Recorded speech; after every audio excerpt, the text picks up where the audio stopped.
Okay, so now you are ready to start your career as an auditor at one firm.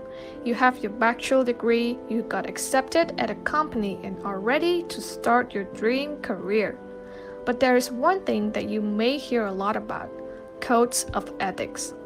Well, this is like a rule or like a policy or personal ethics that an auditor must have, even in personal life.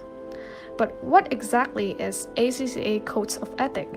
What if we don't have them? And what are the consequences?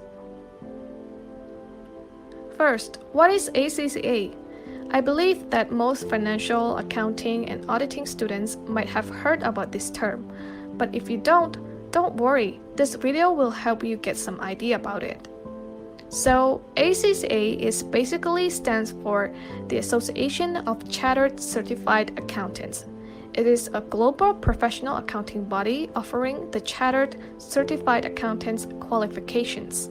ACCA codes of ethics are a set of guidelines and standards and principles that a company adopts and must be followed by its worker. There are 5 main principles which can be called as COPPI, or otherwise simply COPI. So we have letter C, stand for confidentiality. It states that auditors should keep clients' information as sensitive and confidential information. They should not disclose any information to any third party unless there is an authorization from the client, public, or legal duty to do so. Now letter O is stand for objectivity.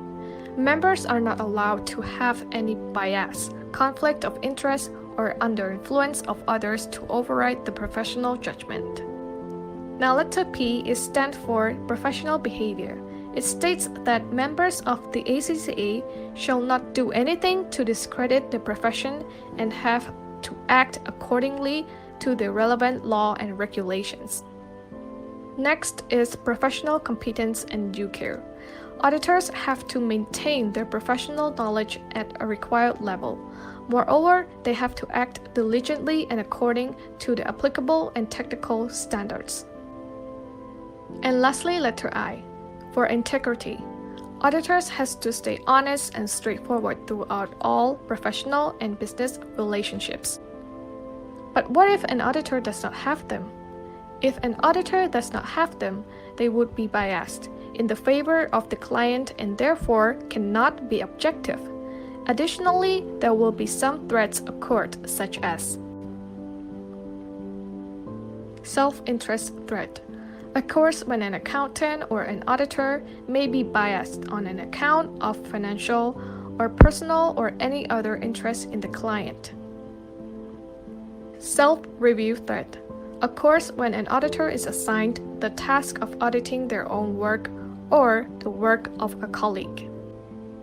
And we also have advocacy threat, arises when an auditors act as an advocate for or against a client's position or opinion rather than remaining an unbiased attester. And there's also familiarity threat, occurs when an auditor has a close personal relationship with a client, its directors, officers, or employees, or anyone who is involved in preparation of the financial statement. And lastly, intimidation threat arises from the possibility that the auditor may be threatened by the dominating personality of or by other pressures from the client's senior management. So, what do you guys think about this code of ethics? Have you practiced any of the COPPI above? Comment down below and let us know. Lastly, CCTV Season 1 has now come to an end. I would like to thank you everyone who has been tuning in for the past weeks and for giving us comments and feedbacks. We really appreciate it. But what about next season? What do you like to know about for our next season? How about the real experience from the professional auditors?